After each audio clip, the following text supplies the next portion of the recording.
ہے علم کا ستارہ حضرت عتیق احمد، گلشن کو جو نکھارا حضرت عتیق احمد۔ السلام علیکم ورحمۃ اللہ وبرکاتہ۔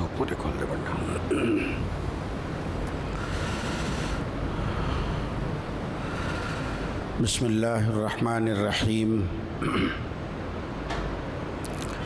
الحمد للہ رب العالمین والصلاة والسلام علی سید الانبیاء والمرسلین، لا الہ الا اللہ الحلیم الکریم، سبحان اللہ رب العرش العظیم، الحمد للہ رب العالمین۔ قال اللہ تبارک و تعالی فی کلامہ المجید والفرقان الحمید، فاعوذ باللہ من الشیطان الرجیم، بسم اللہ الرحمن الرحیم۔ ما کان لنبی ان یکون له اسری حتی یسکن فی الارض تریدون عرض الدنیا واللہ یرید الآخرہ، صدق اللہ العظیم۔ قال النبی صلی اللہ علیہ وسلم، افضل الصیام بعد رمضان شہر اللہ المحرم، وقال النبی صلی اللہ علیہ وسلم، لو کان بعدی نبی لکان عمر، او کما قال علیہ الصلاۃ والسلام۔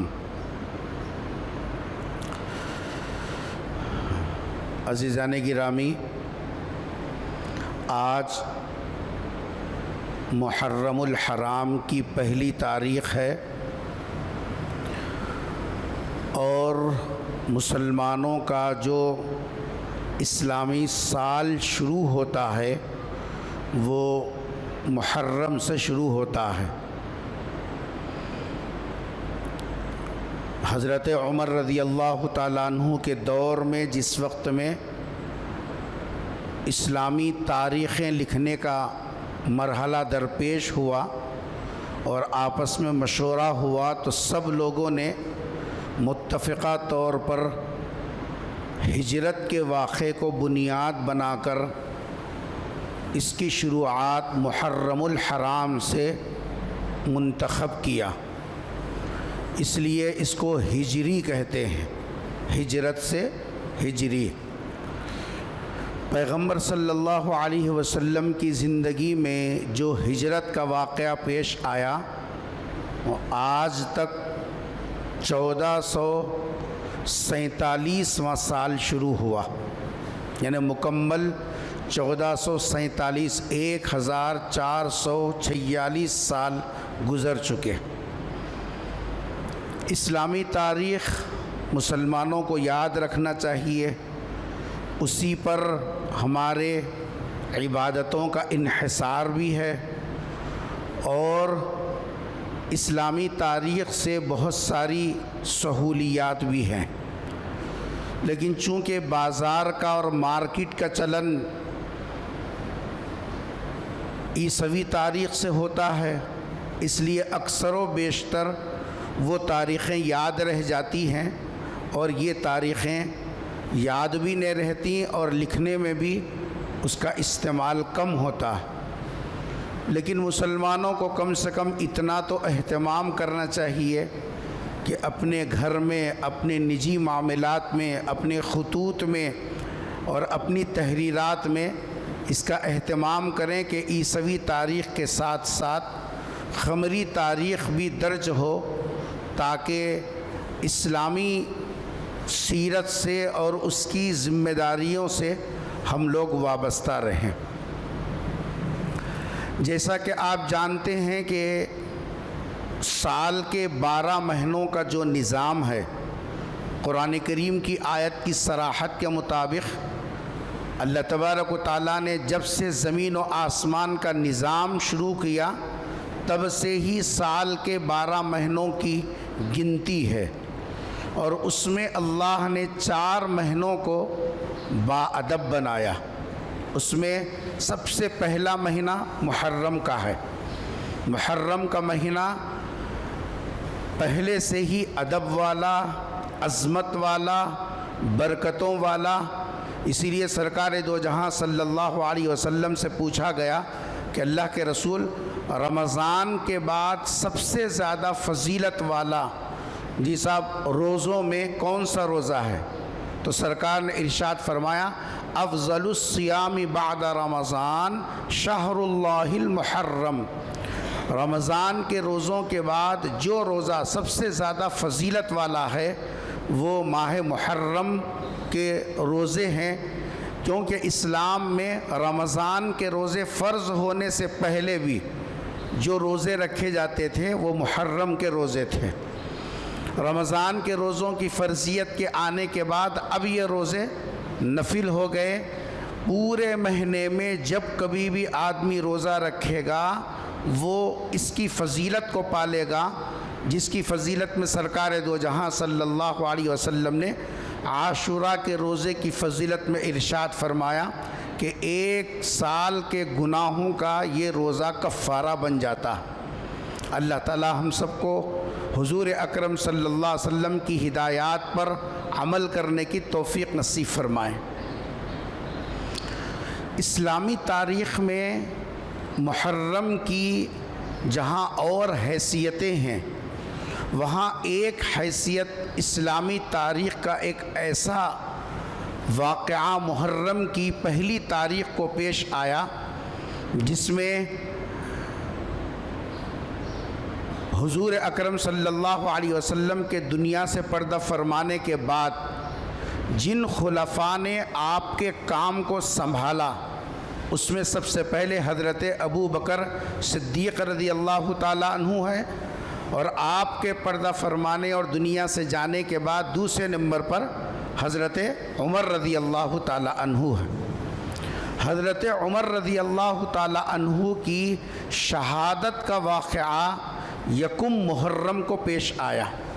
3 دن پہلے آپ کے اوپر نماز کی حالت میں جب آپ فجر کی نماز کے لیے مسجد میں آئے تو ایک مجوسی نے جو ہے خنجر کو تیزاب میں ڈبا کر چھپا کر رکھا، اور جیسے ہی آپ مصلی پر کھڑے ہوئے آپ کے اوپر 3 ایسے سخت ترین وار کیے جو حضرت عمر رضی اللہ تعالی عنہ کے لیے انتہائی سنگین ثابت ہوئے، اور آپ دھڑام سے نیچے گر پڑے، اور جب لوگوں نے اس کو پکڑنا چاہا تو کئی صحابہ کو زخمی بھی کیا، اور جب اس کو یہ محسوس ہوا کہ اب میں بچ نہیں سکتا تو اپنے خنجر سے خود اپنے آپ کو اس نے قتل کر لیا۔ حضرت عمر رضی اللہ تعالیٰ عنہ پر یہ حملے کا جو واقعہ پیش آیا محرم کا مہینہ شروع ہونے سے 3 دن پہلے پیش آیا۔ 3 دن تک آپ بیمار رہے، اور محرم کی پہلی تاریخ کو آپ کی روح پرواز کر گئی، اور اس طریقے سے حضرت عمر رضی اللہ تعالی عنہ کے بارے میں حضور اکرم صلی اللہ علیہ وسلم نے جو پیشن گوئی فرمائی تھی، فرمایا کہ اسلام میں اور مسلمانوں پر فتنے اور فساد کے دروازے کھلنے کے لیے آڑ اگر کوئی ہے تو وہ حضرت عمر ہے۔ حضور سے پوچھا گیا کہ یہ دروازہ کھولا جائے گا یا توڑا جائے گا، تو سرکار دو جہاں صلی اللہ علیہ وسلم نے ارشاد فرمایا کہ توڑا جائے گا، یعنی اس کے اوپر ظلم زیادتی کی جائے گی۔ چنانچہ حضرت عمر رضی اللہ تعالیٰ عنہ کی شہادت کے بعد لوگوں نے محسوس کیا کہ وہ دروازہ اصل میں حضرت عمر تھے، کہ جن کی وجہ سے اسلام میں فتنے فسادات مسائل آنے سے آپ رکاوٹ بنے ہوئے تھے، اور جب آپ کی شہادت ہوئی تو وہ ایسا فتنے فساد کا دروازہ کھلا، آج تک امت کے اندر انتشار ہے اور قیامت تک وہ انتشار باقی رہے گا۔ حضرت عمر رضی اللہ تعالی عنہ 22 لاکھ مربع میل پر حکمرانی کی۔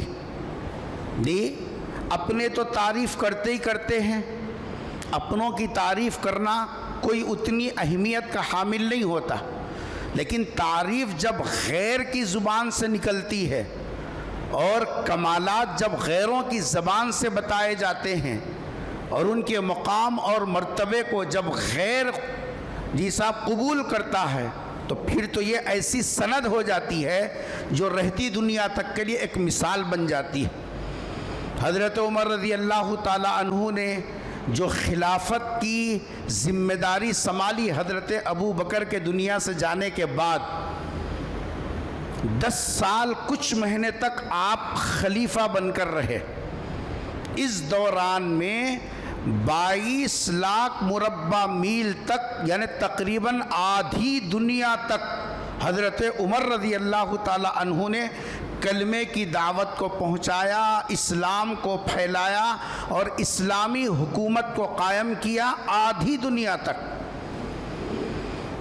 غیروں کا یہ ماننا ہے، اپنوں کا نہیں، غیروں کا یہ کہنا ہے اگر اور 10 سال عمر کو خلافت کرنے کا موقع مل جاتا تو پوری دنیا میں اسلام کا پرچم لہراتا۔ حضرت عمر رضی اللہ تعالیٰ عنہ کے بارے میں جی صاحب غیروں کی یہ گواہی ہے۔ اس ملک کے بابا آدم جس کو کہتے ہیں گاندھی جی، جس وقت میں ہندوستان انگریزوں سے آزاد ہوا اور پہلی مرتبہ یہاں حکومت بن رہی تھی، تو اس وقت میں گاندھی جی سے پوچھا گیا کہ کس طریقے سے حکمرانی کرنا چاہیے، تو انہوں نے لکھا تھا باضابطہ کہ اس ملک کو اگر حکمرانی کرنا ہے اور یہاں کی قوم کو لے کر چلنا ہے تو اس کا بہترین نمونہ ابو بکر اور عمر کی زندگی میں ہے۔ جو ابو بکر عمر کی طرز پر اگر حکومت کریں گے پھر یہ حکومت کو کوئی خطرہ نہیں۔ دنیا جانتی تھی، یہ صرف سنی سنائی باتیں نہیں، لوگوں نے حضرت عمر کی زندگی کو قریب سے پرکھا اور آپ کی زندگی کو قریب سے جانچا، آپ کے طرز زندگی کو جی صاحب دیکھا اور دیکھنے کے بعد یہ فیصلہ کرنے پر مجبور ہوئے عمر کی زندگی کوئی معمولی زندگی نہیں ہے بلکہ یہ وہ زندگی ہے جس کو مثال میں پیش کی جا سکتی ہے۔ اس لیے سرکار دو جہاں صلی اللہ علیہ وسلم نے حضرت عمر رضی اللہ تعالیٰ عنہ کے بارے میں ارشاد فرمایا، لَوْ كَانَ بَعْدِي نَبِيٌّ لَكَانَ عمر، اگر میرے بعد نبوت کا سلسلہ جاری رہتا، چونکہ آپ آخری نبی ہیں، آپ کے بعد نبوت کا سلسلہ بند ہو گیا، اب جاری نہیں ہے۔ اب اگر کوئی اپنے نبی ہونے کا اعلان کرتا ہے، چاہے وہ شکیل بن حنیف کی طرز پر ہو، چاہے وہ جی صاحب کسی اور انداز سے ہو، وہ گمراہ ہے، کافر ہے، ایمان سے نکلا ہوا ہے، وہ ایمان کا لٹیرا تو ہو سکتا ہے، نبی نہیں ہو سکتا۔ سرکار دو جہاں صلی اللہ علیہ وسلم آخری نبی، خود سرکار فرما رہے ہیں کہ اگر میرے بعد نبوت کا سلسلہ جاری رہتا تو وہ اوصاف، وہ کمالات، وہ خوبیاں جو ایک نبی کے اندر ہوتی ہیں جی صاحب وہ عمر کے اندر ہیں۔ اگر اللہ تعالیٰ کسی کو نبوت دیتا تو وہ عمر تھے۔ اللہ کے رسول صلی اللہ علیہ وسلم کا یہ جملہ حضرت عمر کی زندگی کی جی صاحب جو ہے ایسی ضمانت دیتا ہے کہ ان کی زندگی کا ہر گوشہ، ان کی زندگی کا ہر جی صاحب جو ہے واقعہ، ان کی زندگی کے ہر پہلو وہ ہمارے لیے ایک روشن منارہ ہے، روشن ستارہ ہے۔ اگر دنیا اپنی زندگی کے اندر سکون، وقار اور جی صاحب چین حاصل کرنا چاہتی ہے اور اپنے زندگی کے اندر ایک وقار اور عزت چاہتی ہے تو وہ حضرت عمر رضی اللہ تعالیٰ عنہ کی زندگی کے پہلوؤں کو سامنے رکھیں، ان کی زندگی کو سمجھ میں آئے گا کہ ان کی زندگی کیسے پر وقار اور عزت والی ہے۔ آج کی اس مجلس میں نے سورہ انفال کی آیت نمبر 66 اس کا کچھ حصہ پڑھا اور ترمذی شریف کے حوالے سے حضور اکرم صلی اللہ علیہ وسلم کا حضرت عمر کی فضیلت میں جو جملہ ارشاد ہوا وہ میں نے آپ کے سامنے رکھا، اور مقصود اس سے یہ ہے کہ حضرت عمر رضی اللہ تعالیٰ عنہ کے زندگی کے چند روشن پہلو جو آج ہمارے لیے ضرورت ہیں اور ہماری نسل کے اندر اس کی بہت زیادہ ضرورت ہے، اور ہم یہ محسوس کرتے ہیں کہ اگر ہمارے اندر وہ اوصاف جو حضرت عمر فاروق کی زندگی کا حصہ تھے، اگر وہ اوصاف ہماری اس نسل کے اندر اگر پیدا ہو جائیں تو ہمارے اندر بھی وہ وقار، ہمارے اندر بھی وہ کمال، ہمارے اندر بھی وہ عروج جی صاحب جو ہے نصیب ہوگا، جو عروج اور جو کمال حضرت عمر رضی اللہ تعالیٰ عنہ کی زندگی کا حصہ بن کر سامنے ہے۔ حضرت عمر رضی اللہ تعالیٰ عنہ کی زندگی کا ایک نمایاں پہلو تھا آپ کی ہمت اور آپ کی جرأت۔ اس لفظ کو ذرا سمجھیے، ہمت اور جرأت۔ ہمت کا مقابل آتا ہے بزدلی، ہمت کے مقابل میں ہے بزدلی۔ بزدلی آدمی کو کسی کام کا نہیں رکھتا، اور ہمت وہ صفت ہے جس صفت سے آدمی ہر مشکل منزل کو طے کر سکتا ہے، ہر مشکل منزل کو۔ جس کے اندر ہمت ہو ساتھ میں جرأت ہو۔ جرأت کس کو کہتے ہیں؟ صحیح بات سلیقے سے بغیر کسی ڈر کے سامنے رکھ دینا، غلط بات نہیں۔ غلط بات رکھنا تو بد تہذیبی ہے، صحیح بات سلیقے کے ساتھ بغیر کسی ڈر کے پیش کر دینا یہ جرأت کہلاتا۔ حضرت عمر رضی اللہ تعالی عنہ کی زندگی کے اندر یہ روشن پہلو اتنا نمایاں تھا۔ حضرت عمر رضی اللہ تعالیٰ عنہ کے ایمان لانے سے پہلے کی زندگی دیکھیں یا ایمان لانے کے بعد کی زندگی دیکھیں، خلافت سے پہلے کی زندگی دیکھیں، خلافت کے بعد کی زندگی دیکھیں، ہر دو حصوں کے اندر حضرت عمر رضی اللہ تعالی عنہ کی ہمت اور جرأت ہر جگہ آپ کو نظر آئے گی۔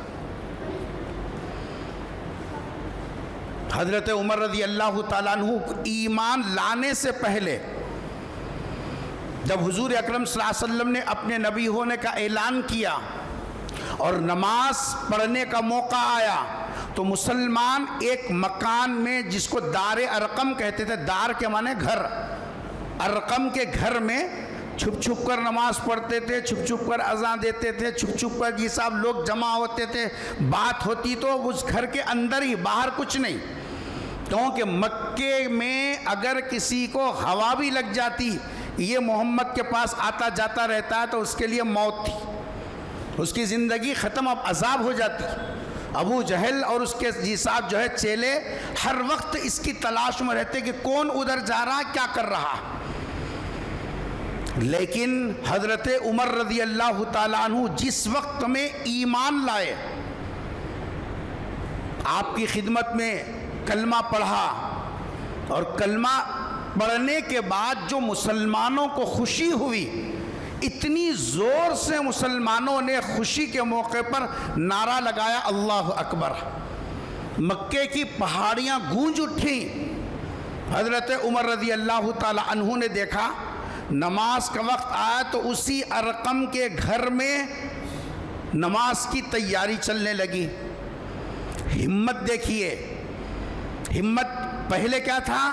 اگر کوئی کلمہ پڑھ لیتا اس کی زندگی دو بھر ہو جاتی ہے، اس کے اوپر سزاؤں کا سلسلہ شروع ہو جاتا۔ کسی میں اتنی ہمت نہیں تھی کہ باہر کسی کے سامنے محمد صلی اللہ علیہ وسلم سے ملاقات کرتے ہوئے نظر آئے۔ اور حضرت عمر کی ہمت اور جرأت دونوں دیکھیے۔ حضرت عمر رضی اللہ تعالی عنہ نے جب دیکھا کہ گھر کے اندر نماز کی تیاری چل رہی ہے تو پوچھا کہ اللہ کے رسول، ہم حق پر ہیں یا نہیں ہیں؟ بس اتنا بتائیے۔ حضور نے فرمایا کہ حق پر ہیں۔ فرمایا کہ جب حق پر ہیں تو دبنا کیسا؟ سرکار دو عالم صلی اللہ علیہ وسلم حکمت کے ساتھ کام کر رہے تھے، یہ نہیں کہ سرکار بزدل تھے نعوذ باللہ یا پست ہمت تھے نعوذ باللہ، نہ، سرکار جیسا ہمت والا کون ہو سکتا؟ لیکن سرکار دو عالم صلی اللہ علیہ وسلم حکمت کے ساتھ کام کر رہے تھے، کیونکہ جو صحابہ آپ کے قریب میں آئے، جو افراد ابھی کلمہ پڑھا، ان کے اوپر مصیبتوں کے دروازے کھلیں گے تو وہ بیچاروں کے لیے زندگی مشکل ہو جائے گی۔ اس حکمت میں سرکار دار ارقم کے اندر نماز پڑھ رہے تھے۔ حضور سے پوچھا کہ حق پر ہیں یا نہیں ہیں، بس دو ٹوک انداز میں۔ وقت کے نبی سے اس طریقے سے گفتگو کرنا یہ آدمی کے دل کے صاف ہونے کی علامت ہے، گول مول گفتگو نہیں۔ نبی نے فرمایا کہ حق پر ہیں، فرمایا جب حق پر ہیں تو اب عبادت یہاں نہیں اللہ کے گھر میں ہوگی۔ حضرت عمر آگے ہیں، پیغمبر صحابہ کے ساتھ پیچھے ہیں۔ مسجد حرام جو کعبۃ اللہ کا صحن ہے وہاں پہنچے حضرت عمر رضی اللہ تعالیٰ عنہ، اور علل اعلان پیغمبر صلی اللہ علیہ وسلم کے ساتھ نماز ادا کیا۔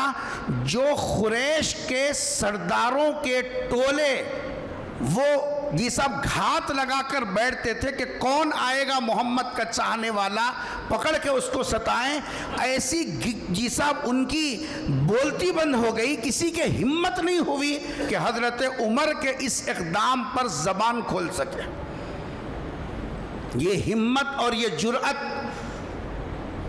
مصیبت کو، اس مصیبت سے ٹکر لینا، اتنے جی صاحب شدید قسم کے شریر لوگوں کے سامنے علل اعلان ایک کام کے لیے اپنے آپ کو پیش کرنا، یہ کیسی جرأت تھی حضرت عمر رضی اللہ تعالی عنہ کی۔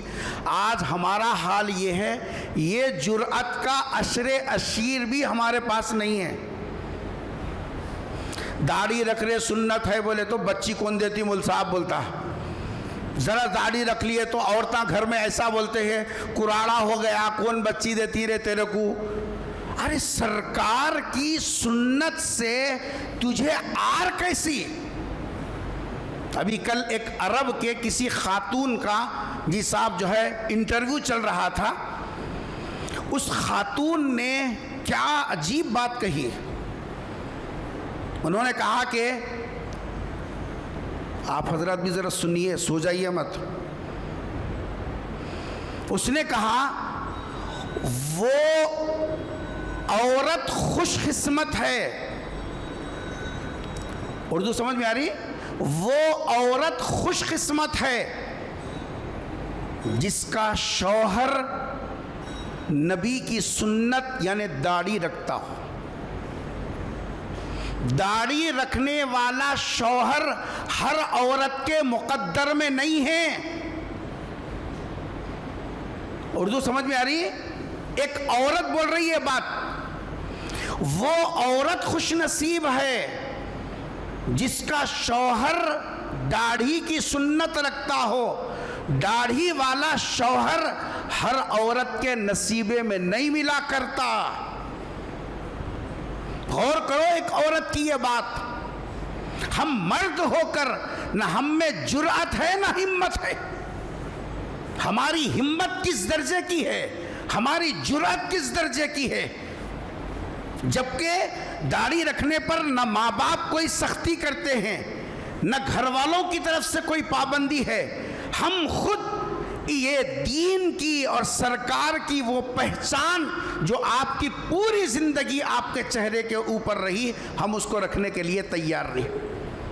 آگے اس نے ایک بڑی عجیب بات کہی صاحب، کبھی کبھی عورتیں جن کو ہم ناقصات العقل کہتے ہیں، کبھی کبھی عورتیں بھی ایسی باتیں کر جاتی ہیں عقل والے بھی تکتے رہ جاتے ہیں۔ اس عورت نے انٹرویو میں آگے کہا کہ ہر عورت کا مقدر ایسا نہیں ہوتا کہ اس کو داڑھی والا شوہر ملے۔ آگے اس نے کہا یہ کہتے ہوئے، اللہ کو وہ چہرہ پسند آیا، اللہ کو وہ چہرہ پسند آیا جس چہرے پر داڑھی تھی۔ اللہ کے خزانے میں وہ چہرہ سب سے زیادہ خوبصورت چہرے کے طور پر تھا، جس چہرے پر داڑھی تھی، اگر داڑھی عیب ہوتی خدا کی قسم اللہ کبھی نبی کے چہرے پر وہ عیب کی چیز کو پسند نہیں کرتا۔ اللہ نے نبی کو جو کچھ دیا، خیر دیا، اچھائی دی، اپنے خزانے کی ہر وہ اچھائی سرکار دو جہاں صلی اللہ علیہ وسلم کو عطا فرمائی۔ عورت یہ جملہ کہہ رہی ہے اگر داڑھی رکھنا عیب ہوتا، اللہ تبارک و تعالیٰ کبھی یہ چیز سرکار کو نہیں دیتی۔ تو اصل ہے ہمت اور جرأت۔ حضرت عمر رضی اللہ تعالی عنہ جب ہجرت کرنے کا موقع آیا، طبقات ابن سعد اٹھا کے دیکھیے، حضرت علی رضی اللہ تعالیٰ عنہ کا بیان ہے، جتنے صحابہ کرام نے مکہ چھوڑ کر مدینہ ہجرت کیا، سن رہے ہیں، جتنے صحابہ کرام نے مکہ چھوڑ کر مدینہ ہجرت کیا تو وہ سب چھپ چھپ کر ہجرت کیے، صرف حضرت عمر رضی اللہ تعالیٰ عنہ ایک اکیلے ایسے ہیں جنہوں نے ہجرت کرنے کا جب ارادہ کر لیا، سب سے پہلے اپنا ساز و سامان لے لیا، سیدھے حرم میں گئے۔ مکے میں تو اس سے پہلے کئی صحابہ مکہ خالی ہو رہا تھا، ابو جہل کے سرغنوں کو سب کو پتا تھا مکہ ایک ایک کر کے خالی ہو رہا ہے، اب یہاں کوئی رہنے والے نہیں ہیں۔ وہ تاک میں تھے، کون کہاں سے جا رہا، پکڑنا، ستانا، ان کو صاحب گرفتار کرنا، قید میں ڈالنا۔ حضرت عمر رضی اللہ تعالیٰ عنہ جب ہجرت کرنے کا ارادہ کیا، سب سے پہلے کہاں گئے؟ جہاں ابو جہل اور سرداران قریش کی ٹولیاں بیٹھتی ہیں وہاں گئے، سب کے سامنے طواف کیا۔ 7 چکر مکمل ہونے کے بعد جو ابو جہل کے صاحب چیلوں کے ٹولیاں لگے ہوئے تھے، ہر ٹولی کے پاس جا کر یہ کہنے لگے، اگر کسی کو اپنی ماں کو بے اولاد بنانا ہو یا اپنی اولاد کو یتیمی کا داغ دینا ہو یا اپنی گھر والی کو بیوہ کرنا ہو، وہ سامنے آئے۔ آج عمر ہجرت کر رہا ہے، آج عمر ہجرت کر رہا ہے۔ یہ ہمت، یہ جرأت حضرت عمر رضی اللہ تعالیٰ عنہ کی پہچان بن گئی تھی۔ کوئی کام دین کا سامنے آ جاتا، ہمت کے ساتھ اس کو ادا کرتے اور جرأت کے ساتھ اس کو پورا کرتے۔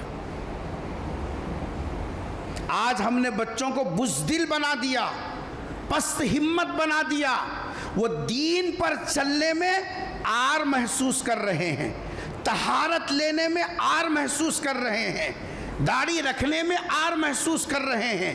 کیوں؟ ہم نے ان کی اس نہج پر تربیت کی ہی نہیں۔ اگر ان کے سامنے صحابہ کی یہ جرأت اور صاحب ہمت والی زندگی کے وہ گوشے سامنے رکھتے، دین کے معاملے میں تو کم سے کم وہ باہمت ہوتے۔ جنگ بدر ہوئی، پہلی لڑائی، اس کے اندر 70 کافر گرفتار ہوئے۔ جن لوگوں کو گرفتار کیا گیا ان کو کیا کرنا، مشورہ ہوا صحابہ کرام کا۔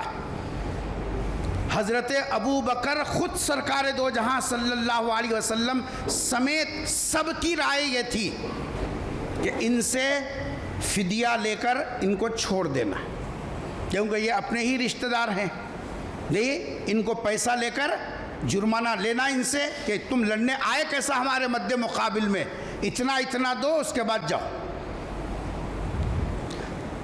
جرأت کا ایک ایسا باب یہاں پوری پیغمبر صلی اللہ علیہ وسلم سمیت حضرت ابو بکر اور پورے صحابہ کی رائے ایک طرف، اور حضرت عمر کی جرأت دیکھیے، صحیح بات کو ادب کے دائرے میں بغیر کسی ڈر کے سامنے رکھ دینا۔ حضرت عمر رضی اللہ تعالیٰ عنہ سے رائے لی گئی، عمر تمہاری کیا رائے ہے؟ حضرت عمر رضی اللہ تعالیٰ عنہ نے پوری جرأت کے ساتھ یہ کہا، میری رائے یہ ہے جتنے اس میں لڑنے کے لائق نوجوان ہیں ان قیدیوں میں سب کو قتل کر دو، اپنے پرائے نہیں۔ اس میں کسی کا داماد ہے، کسی کا چچا ہے، کسی کا ماموں ہے، خود حضرت عمر کے رشتہ دار ہیں اس میں۔ فرمایا جو جس کا قریبی رشتہ دار ہے وہ اس کے حوالے کرے کہ اس کی گردن اڑا دے۔ کیوں؟ آج ان کی کمر توڑی گئی، پھر کبھی مقابلے کی سوچ نہیں سکتے۔ مشورہ دینا تھا، اصرار کرنا نہیں تھا، مشورہ دے دیا۔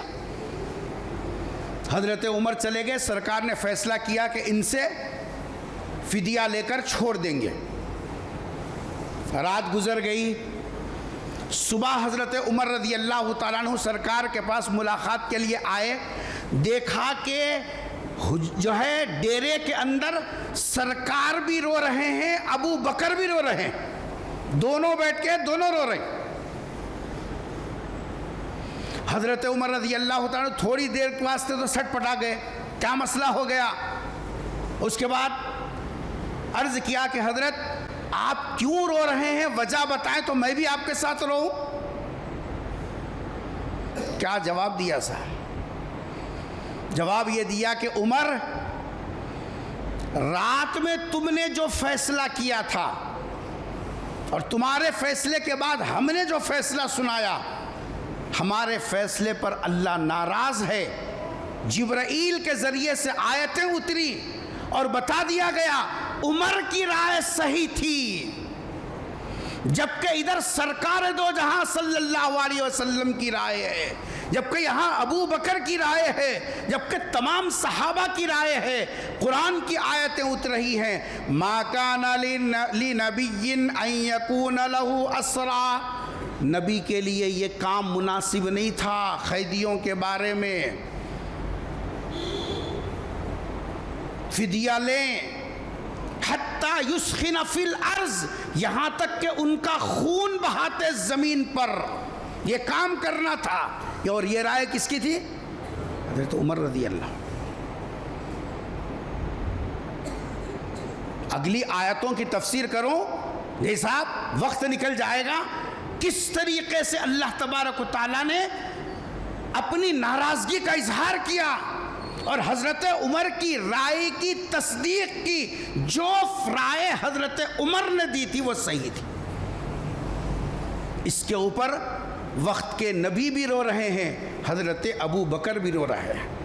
یہ ہمت، یہ جرأت حضرت عمر رضی اللہ تعالیٰ عنہ کی زندگی کا ایسا روشن پہلو ہے جو آج ہمارے نہ بچوں میں ہے، نہ جوانوں میں ہے، نہ مردوں میں ہے، نہ عورتوں میں ہے۔ کلمہ پڑھنے والے یہ سب نبی کی غلامیت کا دم بھرنے والے، کسی کے اندر نہ یہ جرأت محسوس ہوتی ہے، نہ ہمت محسوس ہوتی ہے۔ جب ہمارے اندر ہمت نہ ہو، جرأت نہ ہو، ہم کس طریقے سے دین کے پھیلنے کا کام کریں گے؟ کس طریقے سے غیروں کے سامنے دین کی جیسا بات رکھیں گے؟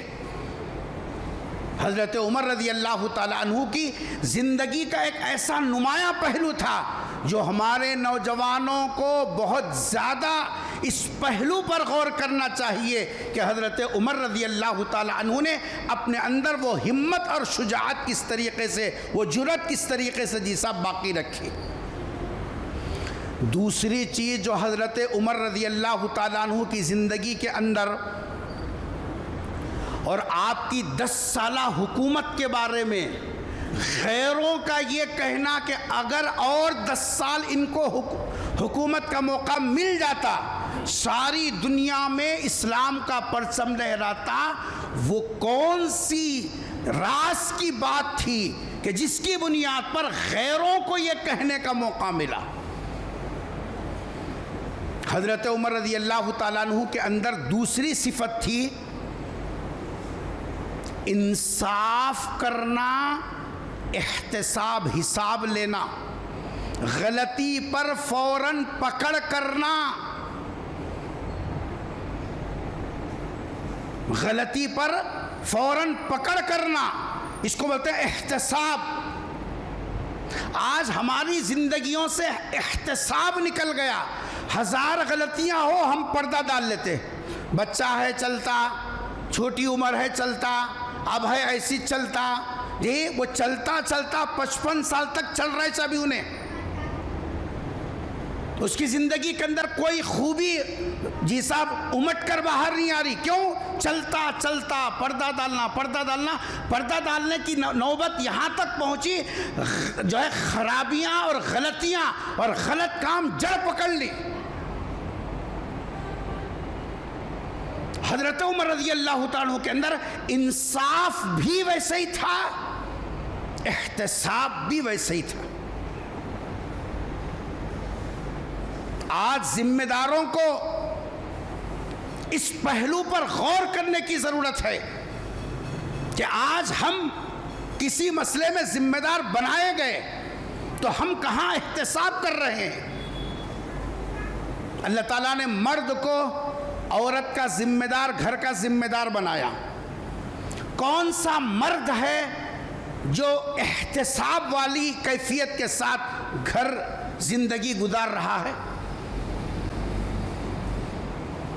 بچوں کے بارے میں بے حس، بیوی کے بارے میں بے حس، اپنی زندگی کے بارے میں ہی بے حس ہے تو اولاد کے بارے میں کیا حس ہوگی اس کے پاس؟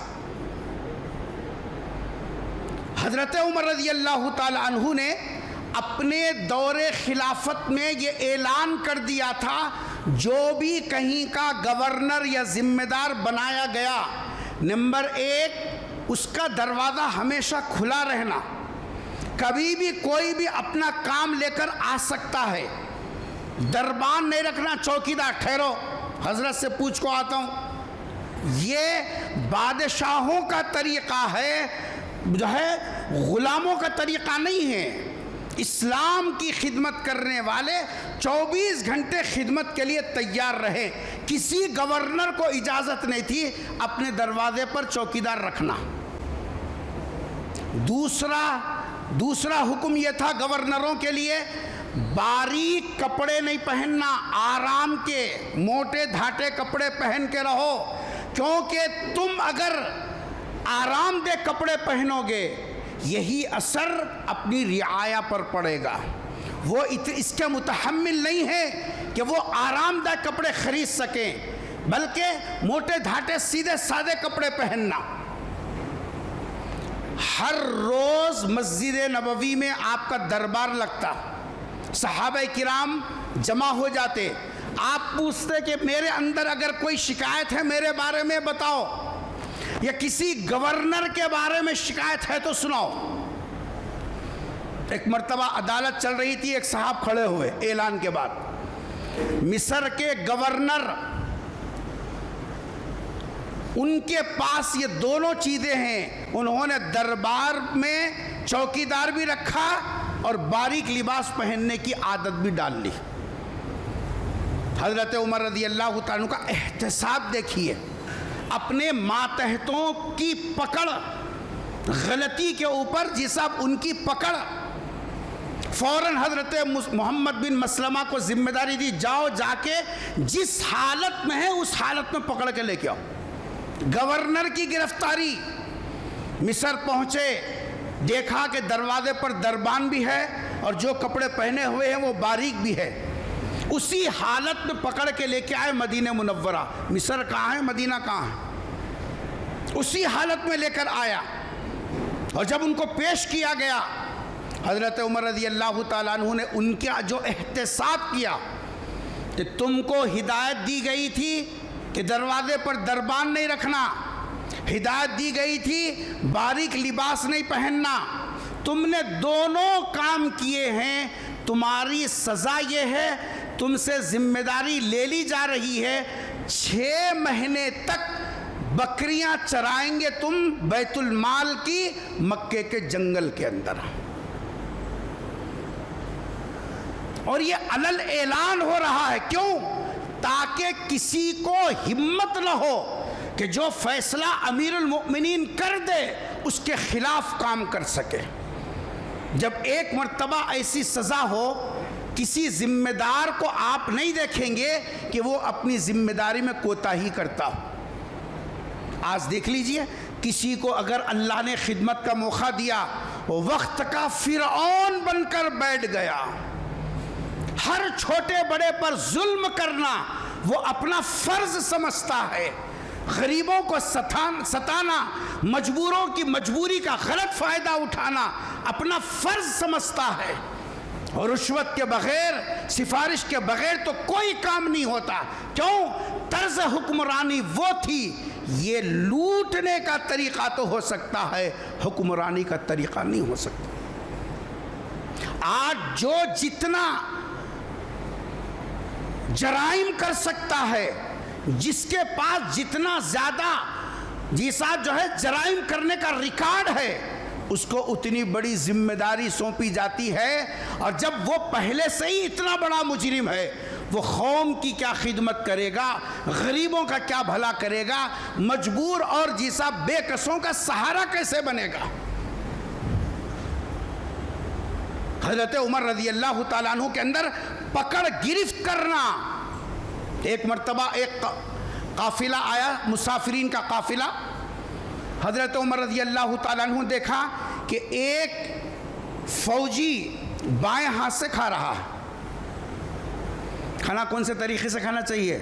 سیدھے ہاتھ سے، لیکن ہم غلام ایسے ہیں، جا کے ہوٹل میں دیکھنا بازو بیٹھ کے، حاجی صاحب، نمازی صاحب، مسجد کے صدر صاحب، سیکرٹری صاحب، جی سب کو دیکھو، نامدار، دیندار، دعوے دار، سب بائیں ہاتھ سے چائے پی رہے ہیں، ہی ہا ہا کر رہے ہیں، 1.5 فٹ داڑیاں بھی ہے، امامے شمامے غملے دملے بھی ہیں، لیکن کسی کو احساس تک نہیں ہے سرکار کی ہدایت کی دھجیاں اڑ رہی ہیں۔ یہ صاحب کہ سیدھے ہاتھ سے کھانا چاہیے، بائیں ہاتھ سے نہیں کھانا، ذرا احساس نہیں ہے، بے غیرتی کی انتہا ہے۔ اور پڑھے لکھے لوگوں کا یہ حال ہے۔ ایک صاحب دسترخوان پہ بیٹھے، کہا ہے وہ گرین چکن، ریڈ چکن وہ لا کے رکھے، میں بھی تھا وہ دسترخوان پہ۔ پڑھے لکھے سمجھدار آدمی بازو والے کو ڈال رہے ہیں، حالانکہ دوسروں کی دعوت میں گئے تو آپ کو اتارنے کا حق نہیں ہے۔ کیا کیا سکھانا، کیا کیا سمجھانا سمجھ میں نہیں آتا۔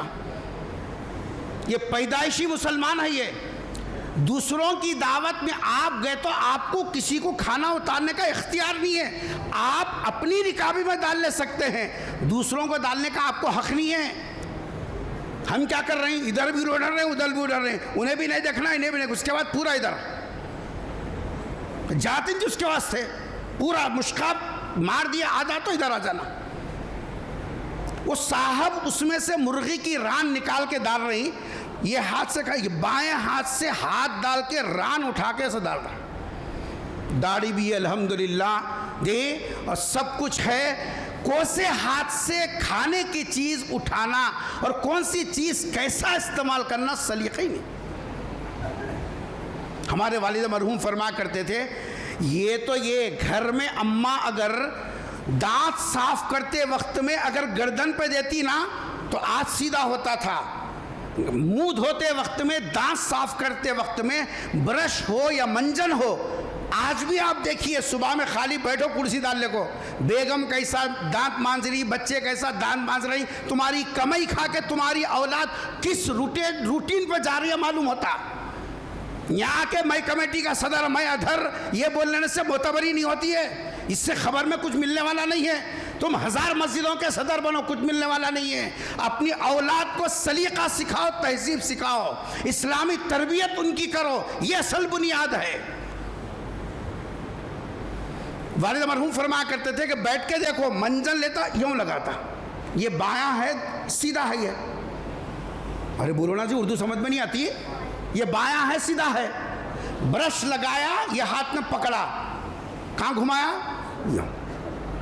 اماں اگر اسی وقت گردن پہ دیتی اور بتاتی کہ منجن استعمال کر، برش استعمال کر، مسواک استعمال کر، سب سے پہلے دائیں طرف کرنا، اس کے بعد بائیں طرف کرنا۔ ماں کی اگر اس وقت میں سختی ہوتی، یہ مرے دم تک کبھی بائیں ہاتھ سے بائیں طرف کی طرف اس کو ذہن میں رہتا کہ صاحب ہر کام کی ابتدا سیدھے ہاتھ سے کرنا چاہیے۔ تو وہ فوجی کھانا کھا رہا تھا کون سے ہاتھ سے؟ بائیں ہاتھ سے۔ حضرت عمر کی نظر پڑی، احتساب دیکھیے، حضرت عمر رضی اللہ تعالیٰ فوراً ٹوکا اور کہا کہ کیا بات ہے، بائیں ہاتھ سے کھانا کیسا؟ کیا معلوم نہیں تم کو کہ سیدھے ہاتھ سے کھایا جاتا ہے؟ اس نے بڑے ادب کے ساتھ اس کی وجہ بیان کی کہ پچھلی لڑائی کے اندر میرا سیدھا ہاتھ کٹ گیا، اس لیے میں مجبوراً بائیں ہاتھ سے کھا رہا ہوں۔ وجہ معلوم ہوئی تو آپ خاموش ہو گئے، لیکن اپنے اندر جو احتساب کا مزاج تھا وہ دنیا والوں کو بتایا۔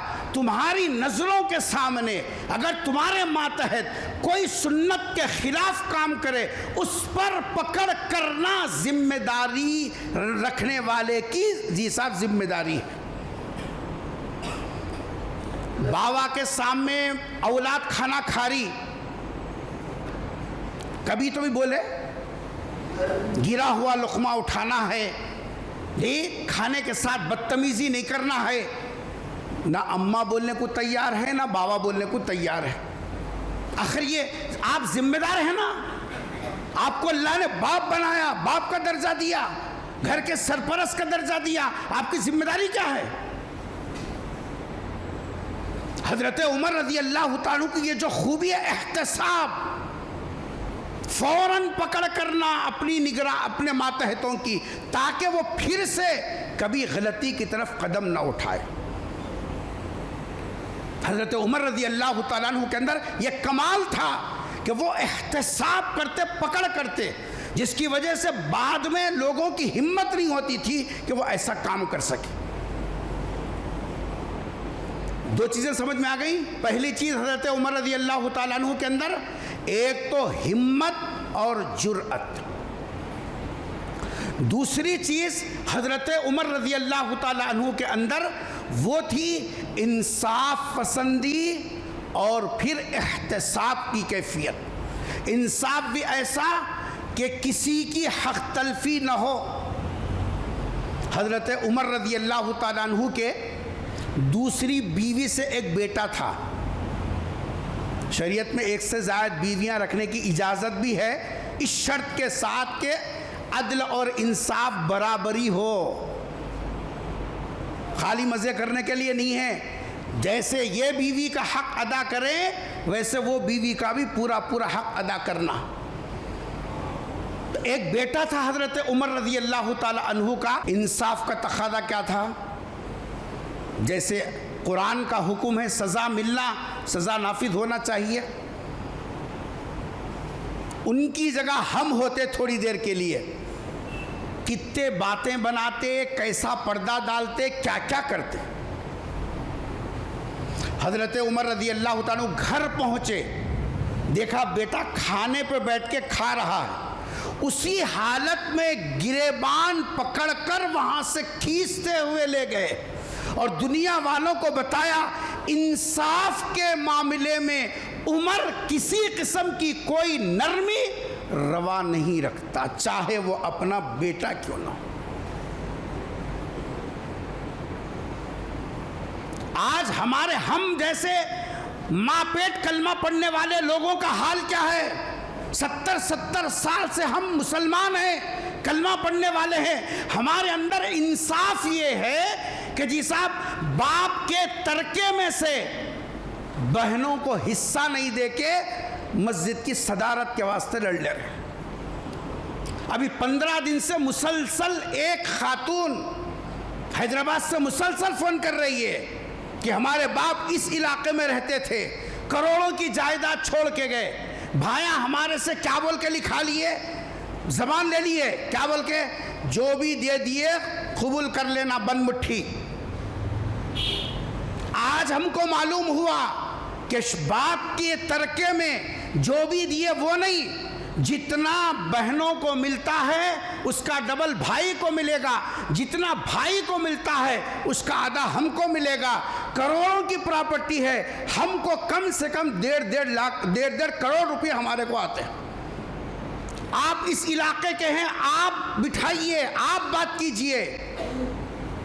کون تم سنتے ہی بولتے نہیں کیا جی؟ مسجد میں منڈی ہوں، ہاتھا چومنے بمبی تک منڈی ڈالنے کے واسطے تو تیار ہے۔ جہاں اگر ان کے یہ مسئلے میں جا کے فیصلہ کرنے بیٹھے، ارے سے لے کے اماں تک پہنچ جاتے، وہاں عالم نہیں، حافظ، صرف پیسہ بولتا ہے۔ وہاں خدا، وہاں نبی، وہاں ایمان، وہاں دین، وہ سب کچھ صرف ایک ہی چیز ہے، پیسہ پیسہ پیسہ پیسہ۔ سجدے پہ سجدے مار رہی، عمرے پہ عمرے کر رہی، جی صاحب صدقے پہ صدقہ کر رہی، مسجدوں پہ مسجدہ بنا رہی، وہ غریباں کو دے رہے، سب کچھ کر رہی۔ سگی بہن کا حق مار کے 1000 مسجدیں بنا، اللہ کے دربار میں اس سے جی صاحب چھٹ نہیں سکتا۔ تو کہاں انصاف؟ صرف داڑھی رکھنے سے جنت مل جائے گی؟ تیرے رگوں میں جو خون دوڑ رہا ہے وہی تو خون تیری بہن کے رگوں میں بھی ہے۔ کیا باپ زندہ ہوتا اس طریقے سے سلوک کرتے اور باپ برداشت کرتا اس کو؟ کیا ناک لے کے لوگوں میں معتبری کرتے ہو پھر رہی، کالر جھٹک رہی؟ یہ 2 دمڑی کی عزت جس کے اوپر اکڑ رہے نا، سانس اکھڑتے ہی سمجھ میں آ جائے گا کیا تھی۔ ادھر سانس اکھڑی، اسی وقت میں سمجھ میں آ جائے گا جس پر اکڑ کر رہے تھے اس کی حقیقت کیا ہے۔ انصاف کہاں ہے؟ کتابوں میں لکھا ہے، سیرتوں کا حصہ ہے، لیکن ہم کبھی اس ڈگر پر نہ خود آنے تیار، نہ ہماری نسلوں کو آنے دینا چاہتے ہیں۔ میرے والد مرحوم جس وقت میں سخت بیمار ہو گئے، بلا کر بٹھایا اور کہا کہ بیٹا شاید اس بیماری کے بعد مجھے ایک ساتھ بات کرنے کا موقع نہ ملے۔ 4 بھائی تھے ہم لوگ، 4 بہنیں۔ بٹھا کر والد صاحب نے کہا یہ بھائی کی یہ ذمہ داری ہے، یہ بھائی کی یہ ذمہ داری ہے، یہ بھائی کی یہ ذمہ داری ہے، یہ بھائی کی یہ ذمہ داری ہے۔ میں دنیا سے چلے بھی جاؤں لیکن یہ ذمہ داری میں تم کو دے رہا ہوں، تم اپنی ذمہ داری نبھاتے رہنا۔ یہ اپنی نسل کو صحیح راستے پر رکھنے کی کوشش ہے۔ یہ کوئی باپ کم سے کم ایسی فکر کر رہا کہ میرے دنیا سے جانے کے بعد یہ بچے یہ پیسے یہ جائیداد کے واسطے کتے لڑنے سے لڑ لیں گے جی صاحب، بازاروں میں وکیلوں کو کھلائیں گے، لاکھوں کی فیس بنیں گے، لیکن وہ لاکھوں کی فیس جو وکیلوں کو دے رہے ہیں وہ اپنی بہن کو دے دے تو مسئلہ ختم ہو گیا نا۔ نہیں بولے اس کو کیسا دے، اس کو تو تڑپانا ہے بیٹے کو، انہیں سمجھی کیا، ڈالتی کیسا کیس، اس کو کھلاؤں گا پورا مگر اس کو کچھ بھی نہیں۔ یہ ہے غلامی ہماری سرکار کی، یہ ہے ہماری دینداری اور یہ ہے ہمارا مزاج۔ حضرت عمر رضی اللہ تعالیٰ کی زندگی میں انصاف اور احتساب، ذمہ دار ہے اگر بیوی غلطی کر رہی ہے، خود سے غلطی ہو رہی ہے، احتساب کرنا۔ ایک گھر میں رات میں گشت کر رہے تھے، ایک گھر میں اچانک آواز آئی کہ اندر کچھ پارٹی چل رہی۔ ہم لوگ بھی کر لیتے نا پارٹی، جب ہفتے کو پیمنٹ ملتے نہ جورو نہ بچے، پہلے پارٹی ہو جانا اس کے بعد دیکھا جائے گا۔ پارٹی چل رہی، کچھ نوجوانوں کی منچلے نوجوانوں کی آواز آ رہی۔ حضرت عمر رضی اللہ تعالیٰ عنہ نے سوچا سام میں سے اگر گیا تو بھاگ جاتے لوگ، مزاج میں تو تھی سختی تھوڑی، تو انہوں نے کیا کیا، دیوار کود کے اندر گئے۔ دیوار کود کے کہاں بھاگتے ہیں، دیوار کود کے اندر گئے، جا کے رنگے ہاتھوں پکڑ لیا۔ اب آپ امیر المؤمنین ہیں، مسلمانوں کے ذمہ دار ہیں، وقت کے خلیفہ ہیں، اندر کودے، کود کے پکڑ لیا۔ اب جو پکڑے گئے بچے وہ تو پکڑ لیا، پکڑنے کے بعد ابھی حضرت عمر کچھ بولنا ہی چاہ رہے تھے، ان بچوں میں سے ایک نے کہا ہم نے تو ایک غلطی کی، اردو سنے آ رہی ہے، سمجھ میں بھی آتی اردو، ہم نے تو ایک گناہ کیا، آپ نے تو 3 گناہ کیے۔ کیا کہا؟ ہم نے تو ایک گناہ کیا، ایک غلطی کی، لیکن آپ نے تو 3 گناہ کیے۔ حضرت عمر جس جگہ ٹھہرے تھے اسی جگہ سٹ پٹا کر ٹھہر گئے۔ یہ انصاف، احتساب، اپنے سے بھی غلطی ہو جائے فوراً اس کا احساس جیسا بیدار ہو جانا، فوراً اسی جگہ کھڑے ہو گئے۔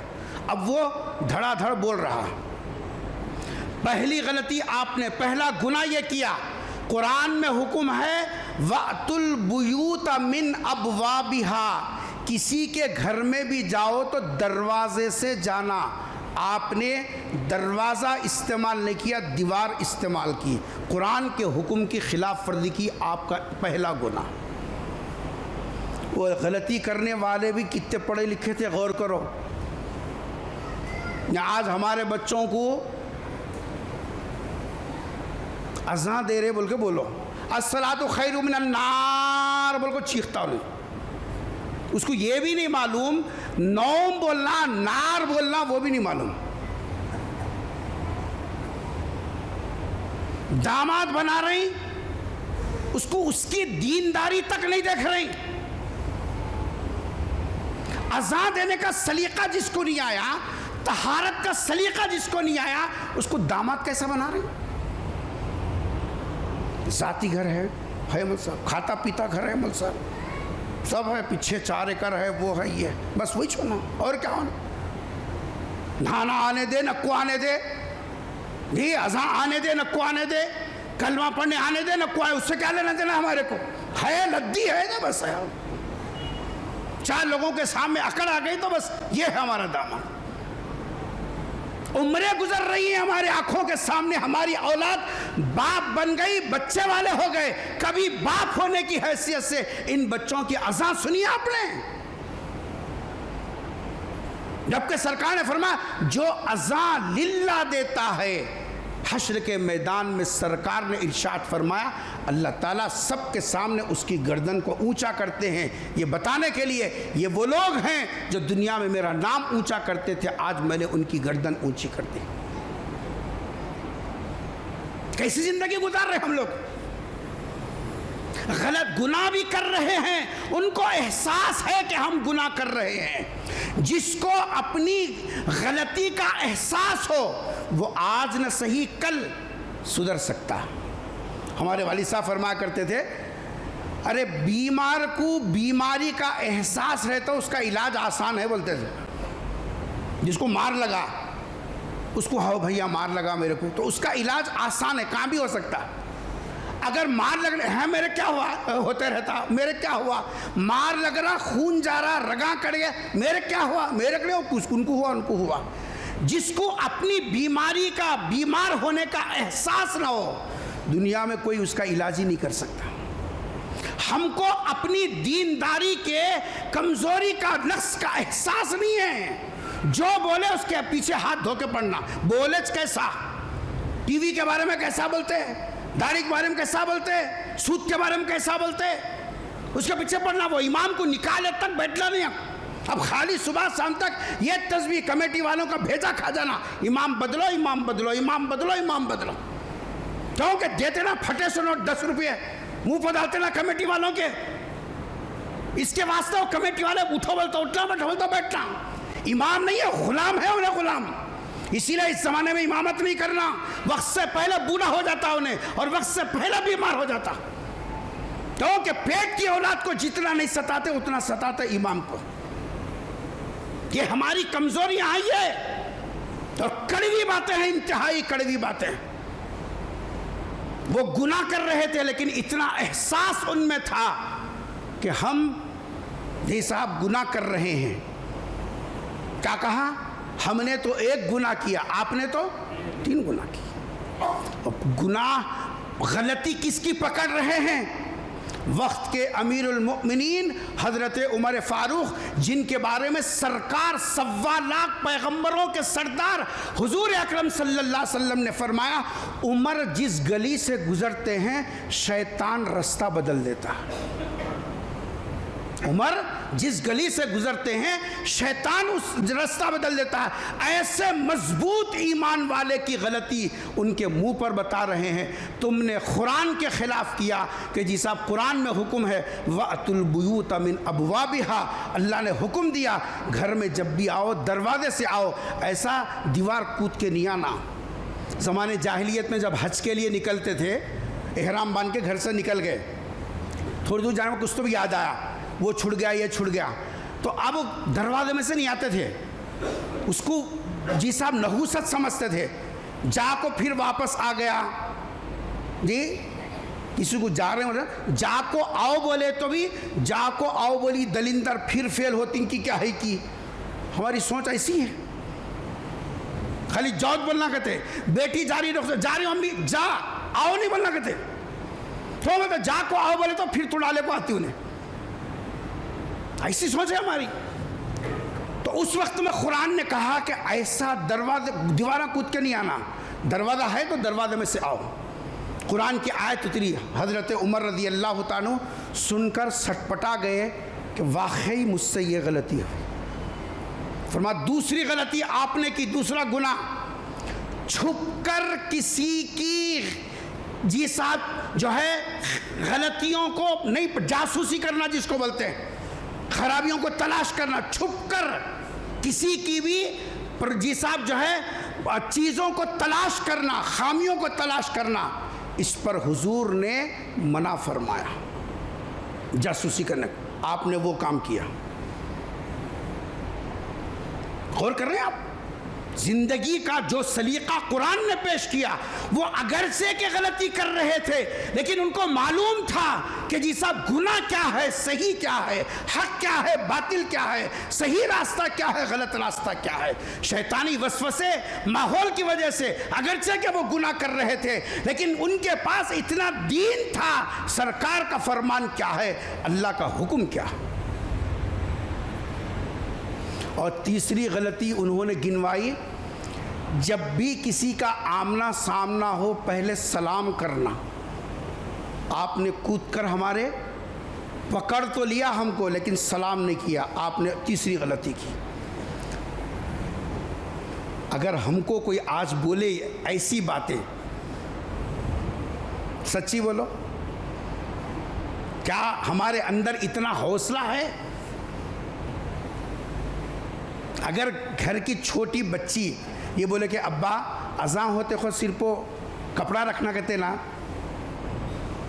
قبول کریں گے ہم تو پیدا ہوئی امام کے غلطیاں نکالنے، مسجد میں دادا گیری کرنے، ہم پیدا ہوئی جو اس کے واسطے، ہم گھر کے اندر یہ ماحول بنانے تھوڑے ہی ہم. حضرت عمر رضی اللہ تعالیٰ عنہ ان کو چھوڑ دیا، کہا کہ واقعی میرے سے غلطی ہوئی، اب میں جاتا ہوں. واپس چلے گئے اور دنیا والوں کو بتایا غلطی پر چاہے وہ اپنی ہو پرائی ہو گرفت کرنا یہ اصل میں دین کے زندہ ہونے کی علامت ہے کہ آپ کے اندر دین ہے.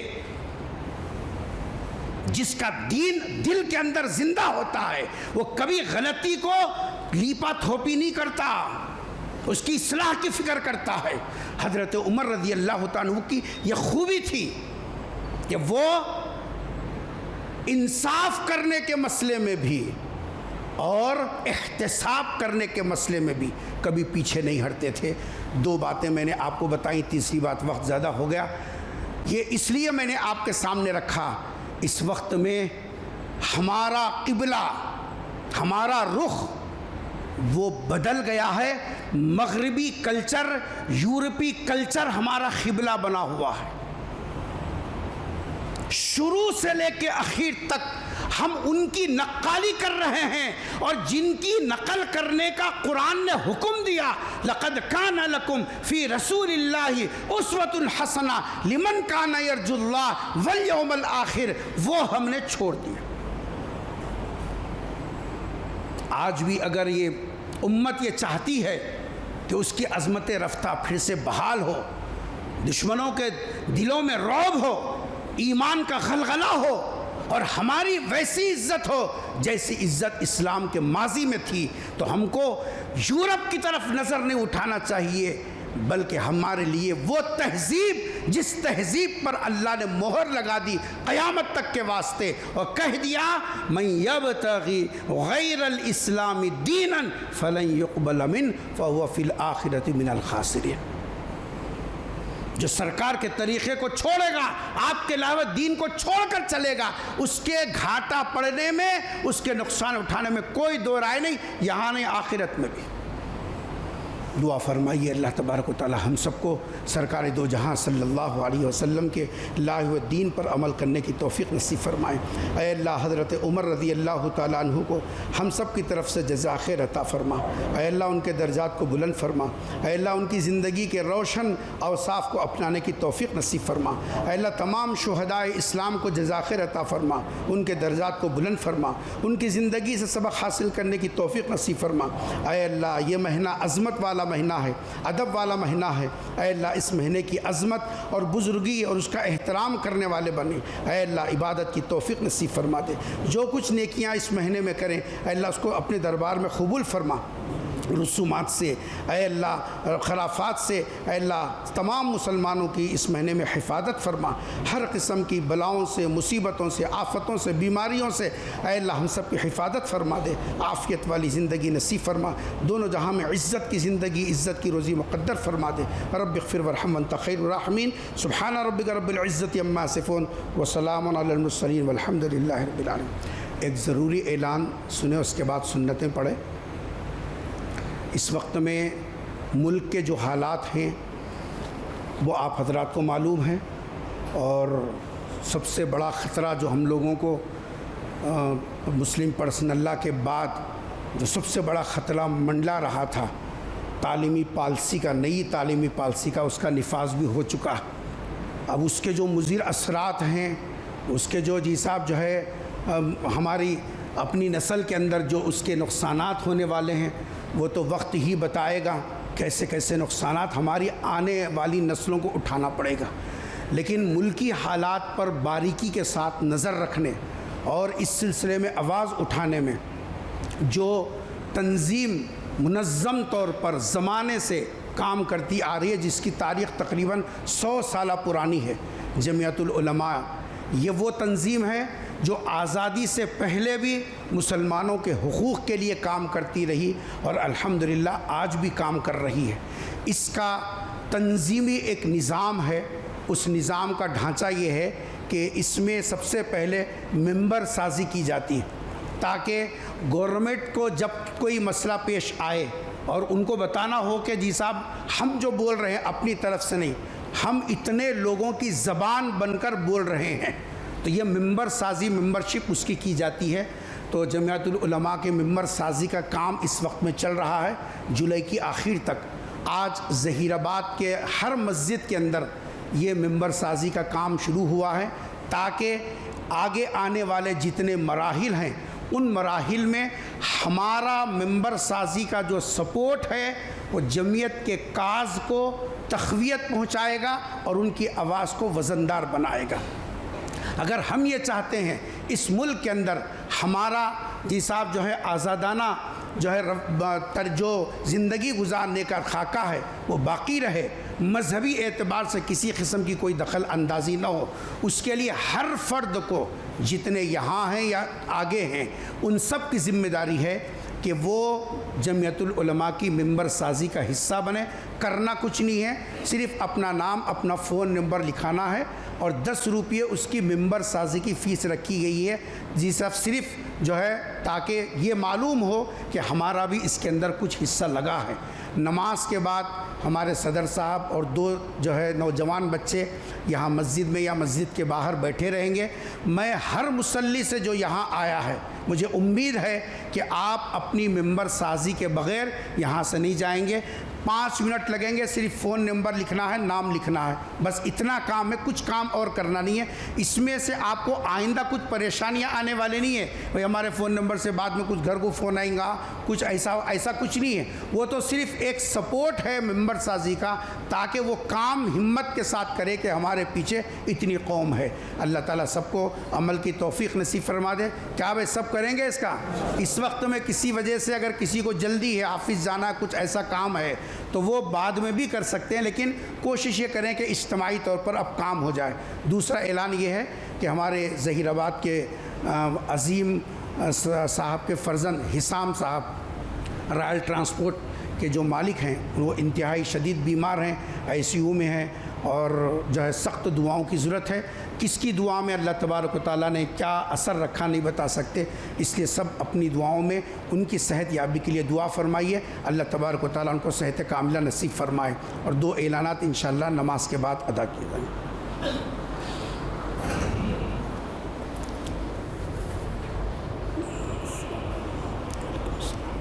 مدرسے کے تعاون ہے کہ حیدرآباد سے اجازت لی ہے؟ جی ہم صدر صاحب سے 20 میں جا کر ٹھہر کر اعلان کرو۔